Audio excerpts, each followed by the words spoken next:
Well, yes, welcome to the Ganja Project, and thank you for coming on to speak with us. What made you decide to get involved in cannabis, first of all? Great question. Um, so, so I'm an entrepreneur, and my previous venture was in tech. But I'm the kind of entrepreneur that likes to build companies that I'm particularly very passionate about, and I want to see, the effects of them out in the world. I believe company building is hard, and in order to go through the ups and the downs, you have to truly believe in what you're building, and you want to see it to be birthed, and that makes the difficult times that much easier. My former background was in technology.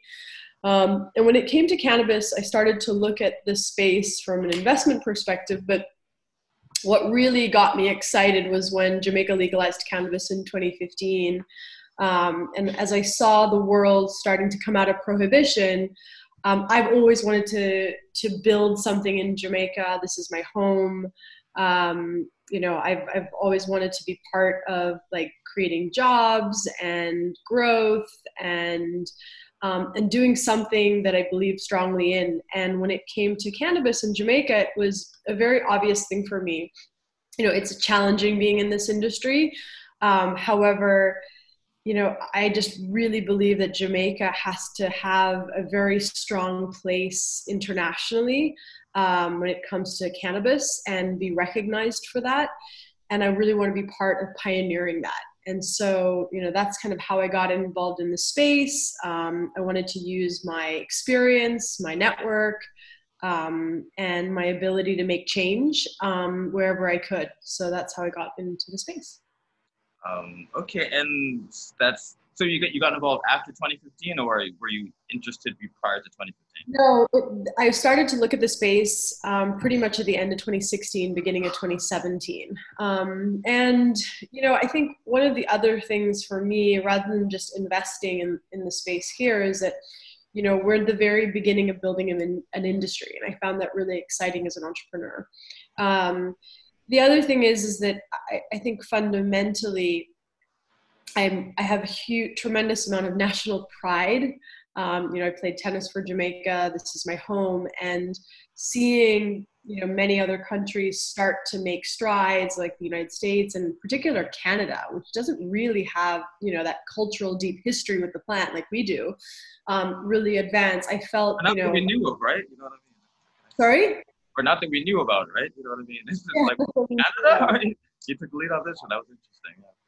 And it's just the opportunity that it presented to make real change at home got me really excited. And so those were really the sort of the reasons why I got into the space. That's my guiding principle. Like, I truly want to build a great Jamaican cannabis brand and create lots of jobs. And we've done our fair amount, and I think there's a lot more to do.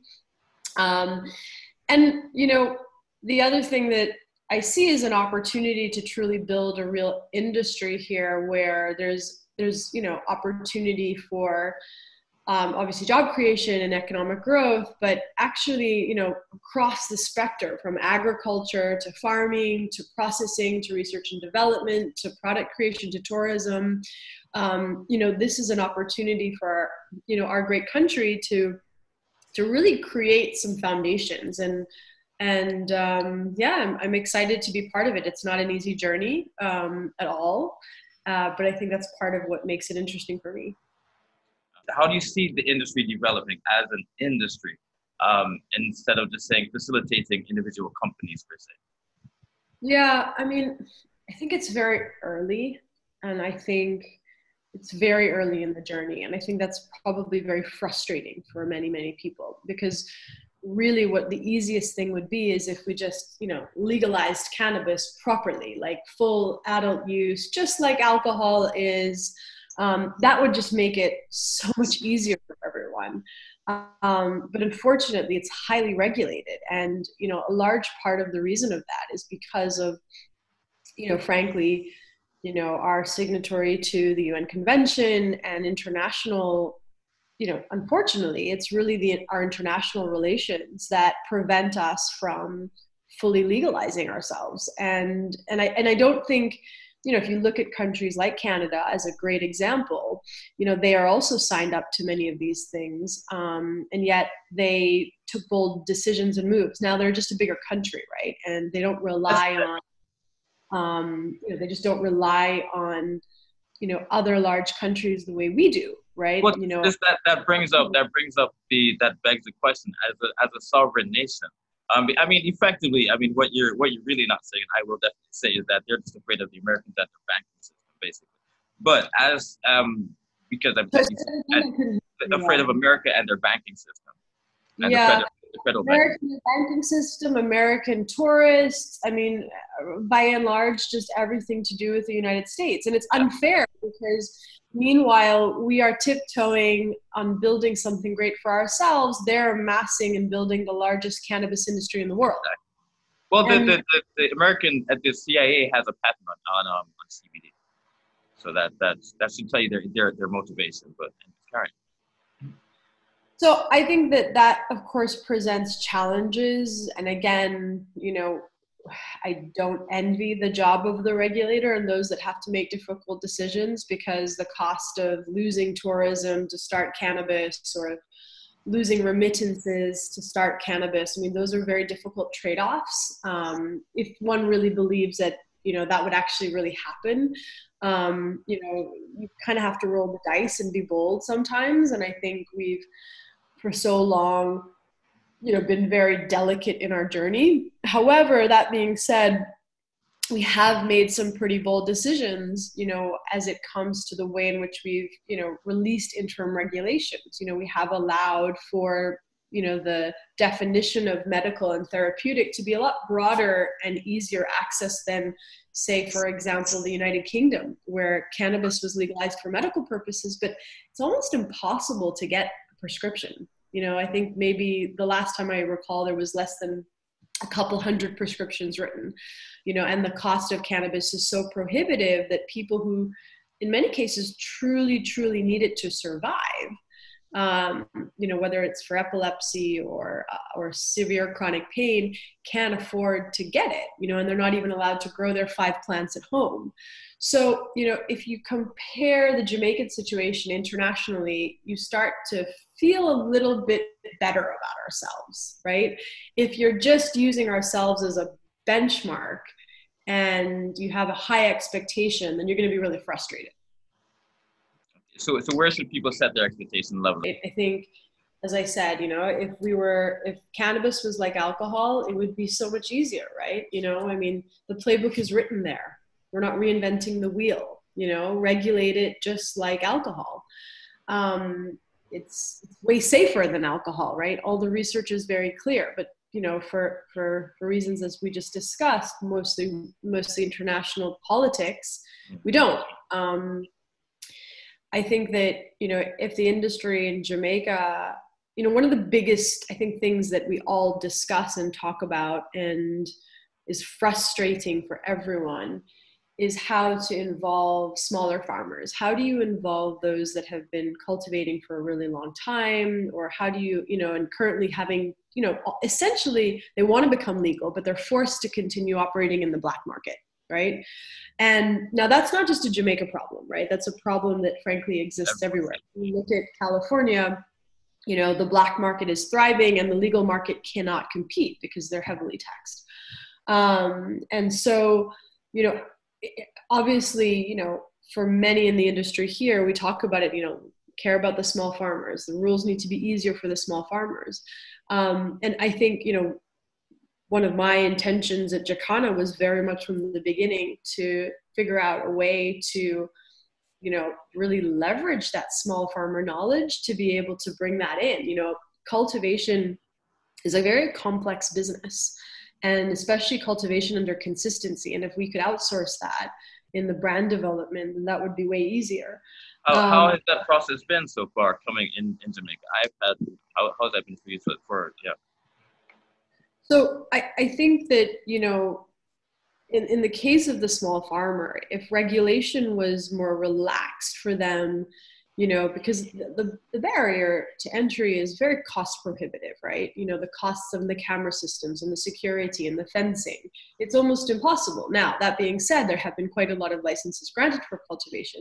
But the next issue and the next challenge is that when you finally, scramble up the money and you build your fence and you get your camera systems, where are you going to sell that cannabis, right? Where's it going to go?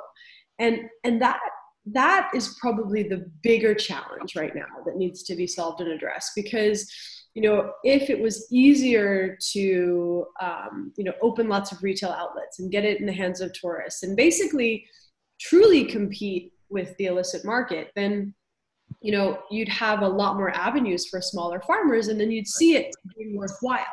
But if there is no avenue and there's 10 dispensaries on the island and they're scattered around, as small as some people like to think Jamaica is, it's pretty large and the population is spread, then you're not going to be able to truly grow the industry, I think, and eliminate the black market as many would want. And frankly, I'm sure that those in the black market want to find an opportunity to move into a regulated market, as long as it makes good business sense for them. And at the end of the day, that's what's important for livelihoods. So, definitely change needs to happen. It needs to become just like alcohol. Right. But in what about your experience, your personal experience of working with local farmers? How has that been thus far? I mean, I'm assuming that you work with local farmers, of course. How has that experience been with Jacana? Local farmers in what context? And just working with them. How is it? I mean, work. How has that been? How have you brought them into your company? I mean, our process at Jacana is very, very strict. And it's mostly because the barrier that we have to produce at is for an international market. And it means that, our quality standards are like producing a pharmaceutical medicine. So it's very cumbersome. There's a lot of paperwork. There's a lot of testing. We have to test for metals and aflatoxins and, not just potency of the cannabis or lineage. We need to really fully understand that we have nothing that would harm anybody in our products. So our quality department at Jacana is very, very strong, and working with any partner, whether small or big, would require a very high bar in which to frankly work with us because of the standards that we have to meet with buyers on the other side. So how is that with local farmers? That is, I've been close to, say, people in Westwood and so on and so forth, and I know that they have had exactly that issue with their standards are not exactly the standards that may be required, and they get offended when you try to change that. Well, we don't have standards, right? There are none. Well, that's part of the problem, I guess. And that's fundamentally the problem, because there are no standards. And, at Jacana, we had to create our own standards, right? So like, what is our bar? Like, what is acceptable to us? And frankly, the bar is high because this is an inhaled product. And if you were to go out there and test the product that's on the market today, you'd find metals and pesticides and things that frankly are very damaging. And to your average Jamaican, we don't personally believe at Jacana that we should be producing to a different standard for the Jamaican market than what we give a German. And it's a really important thing for us. And so, yes, it may cost us a little bit more because we have to be more strict, but we believe that producing safe, legal cannabis is critical, and ultimately, getting to a place where it's safe, legal, and affordable is critical. Because why should your average Jamaican get anything less? Well, that brings up every time you speak, my brain goes in 10 different directions. So what do you think about getting that message across to Jamaicans, especially your living in Kingston, Norbrook, Cherry Gardens, living people who basically, at times don't even want to be seen going into a dispensary.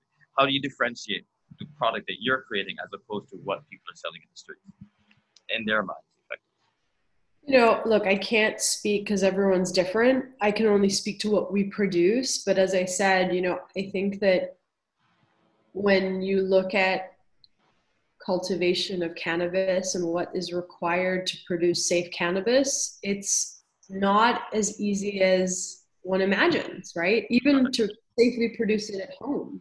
Right. Because there's of course the things you feed the plant and ensuring that you're not spraying dangerous pesticides that can be harmful and frankly kill people. And then there's once you've actually taken the plant down and you're going to dry it and cure it, making sure that it's in an environment that is cool and climate controlled so that you don't get mold. And again, those are hard pieces to get right, especially if you're doing it at scale and trying to be consistent. So, I think that, this is our business model. If I was a small farmer in St. Elizabeth and I was thinking about, my business that way, I would have a lot more control to be craft and still do it in a safe way. And I'm sure there are many out there that do. If you're thinking, I think it really depends on your model and how you're producing. But frankly, I think that we have to be smart as an industry, and we have a responsibility as an industry and to all Jamaicans to ensure that there's some quality control, because it's not just like, it's an inhaled product, right? And it can cause serious damage. Right. And so what other products do you have? Do you only have plant product herbs, dry herbs, or do you also have your oils? Are your oils out yet? Yeah, so actually our store is in Manor Park. Our first store is in Manor Park, Kingston, Manor Park Plaza, and there you'll see a variety of our oil products. Our extraction facility is, I would proudly say probably one of the best on the island, if not the best. It's incredible. We spend a tremendous amount of time and love and energy making sure that we can produce the cleanest oils at, obviously at larger scales. We've got a great team, many of whom had come from different industries like, alcohol and blending and so being able to do really cool formulations. But again, quality is number one for Jacana. So to make sure that we can guarantee, we use CO2, extraction techniques, so nothing is added. We don't add anything back into the product. It is plant in a bottle. And through our lines, we have 4 different lines: joy, peace, passion, relief. We have different strengths of THC depending on your experience with cannabis for the different products. But oils is actually, and value-added products are a big part of our business. Okay, so let me get. So I know. Well, I've been to Manor Park, and I have seen your. Well, I think at the time I think you only had herbs. So your oils. We've always had oil. Okay, all right. We'll leave it up. Right. No problem. But and you have the four I guess brand, the 4 product lines, and they're all linked to the same herbs that you use for the oils and so on. These are all homegrown? How did you come up with these strains? How did you develop these? So, they're all proprietary strains, in-house, where we've done breeding. Are they copywritten? Did you get the copyright for them, or patent? No, that's a complex part of our industry. That's why I'm asking. Sorry. Frankly, no, it's not something we have done. I think that, strains is a funny thing. And I think an area that frankly I'm not going to go into because it's so complicated. And my is frankly here when I think it could be here.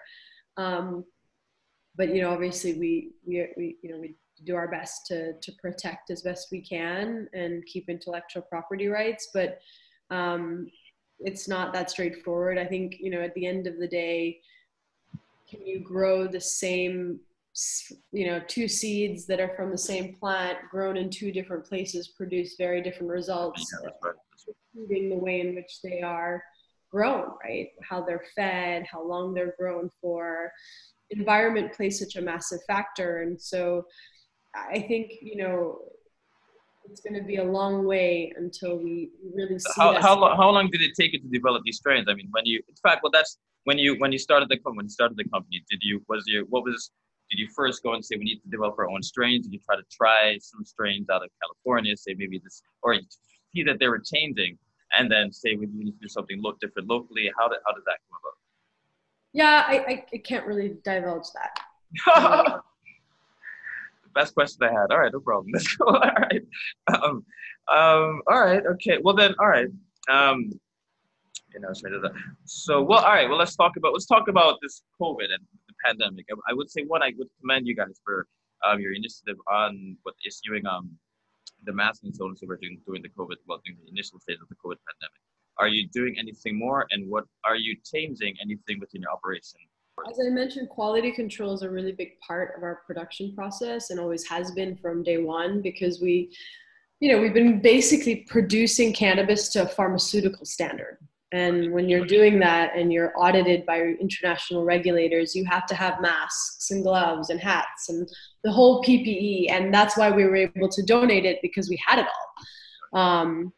And so, we're already operating, even before COVID, all over the facility. There was hand washing stations and, gowning stations. So we were already operating that way. I think the biggest changes, of course, is to bring that to the dispensary in terms of like our team. And the mask thing was something that, we really pioneered, because we obviously gave away all of our masks, and then we thought, well, let's get more, and let's get more people in Jamaica creating masks, and use, part of the proceeds from sales to basically get more masks and give them away. And so that was an initiative that we started doing pretty quickly, way before the government even announced that masks were mandatory in public. Right. I think. Yeah, I was told that. I remember that. The data was very clear that mask wearing was a huge reduction of transmission around the world. So, we did our part. And the other thing that, we're committed to is, obviously transforming some of the farm to vegetable farm. The challenge actually for us on that front has been that, we're an organic farm here at Jacana, and we found it really difficult to actually get organic seeds that haven't been covered in pesticides. So it's been a challenge, but again, it's part of the journey. So that I mean, I think COVID has been challenging for everyone in different ways. Obviously from a revenue perspective, we just launched our store, so that hurt. How did that? I mean, obviously you took a severe hit, but then again, you are in Kingston. At least your primary location is in Kingston. It's not like to zero like many people's businesses did. Right. It's just it was growing, and it took a little bit of a hit. So it's now starting to grow back up again.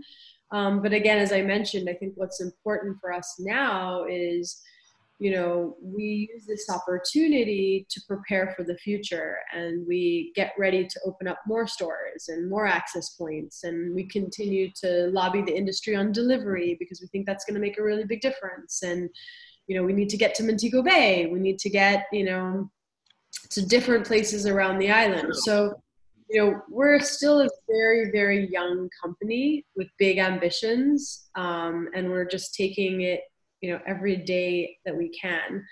The team here are incredible. It's been such a privilege and honor to work with some of the brightest Jamaicans that I've met, and we're continuing to grow and make something work. And if we can lead the way in international Jamaican business, then great, because that's going to help create great reputation. I think one of the things that's important for the building of an industry is that, we don't see ourselves as competitors, even though technically many of us are, but that we work together to really create good and responsible business practices that are the better for all of us. I always say that one failing Jamaican company hurts us all. One failing malpractice hurts us all, because we have a reputation as a nation to maintain, whether that's to gain investment or interest, but we all have to be, on the same team, right, in order for this to work. Because if we're not, then we're just going to fight each other, and it's going to be really hard. So, you can be competitive, but then also be on side. And I think that, we encourage everybody to play that way the best that they can, I couldn't agree more. What about another question about your locations? Are you, speaking with when I first went here to Manor Park, I've heard that you might have had ideas of having a smoking lounge, a smoking area. Is that still in the works given the pandemic, or are you going to just really have to spread through locations and just focus on your products and getting them out? A lot of our strategy in Jamaica, it's mixed, right? You've got obviously the tourist market, which, we know is going to come back eventually. You've got, various, different groups of Jamaicans. So our approach is really to take it location by location. Cannabis is consumed in Jamaica all over the island. And frankly, Jamaica has one of the highest consumption rates of cannabis globally. And that's... I was surprised at how low it was, actually, but it's current, yeah. In fact, I saw that in the article. I've got figures that dispute that. We'll discuss that another time, but carry on. Yeah, please go on. So we very much want to make sure that we are offering something for as many people as that we possibly can. There's different, again, with one principle, right? And if you take anything away from Jacana and what we're about quality. We're about producing safe, high quality cannabis for everyone. And that's the most important thing for us. What's your international footprint? What does that look like now? So the international scene is as we've talked about, very fragmented and complex. We have a team. What about Jacana's footprint? Where are you targeted? Where are you have a presence anywhere? What's happening with that? Our team is in London. Our team is in London. Okay. We have a London-based team that look at the international markets, and they are doing quite a lot of work now in Europe. And that probably is the most interesting market for us currently. It's the strictest, especially Germany, very, very strict. Again, why we talk that's probably one of the most interesting markets would actually be Germany, because that's kind of the gateway into Europe. So the net is that the German market's super interesting. We're spending a lot of time there. But again, early days. We'd love to not be the first to open the doors, because that's really painful. Here, but we do what we can to keep the ball moving. I think it's very likely that we'll be on track to do an export this year. Hopefully, fingers crossed. But again, it's all about meeting quality standards. All right. Well, thank you for your time. This went a little bit longer than I'd anticipated, which is great. And I did want to talk to you a little bit longer, but I am gonna let you go. I used to play tennis as well myself. Spent many a summers at the Ligny Club and so on and so forth. I would challenge you to a game, but I never got to the level of even properly representing myself, far less Jamaica. So I'll leave that alone. Anyways, again, thanks for your time. Yeah. Anything you wanted to add or ask me or anything? Or no, I've got to run, but it's been really great chatting with you, and I look forward to meeting in person when we can all do that again.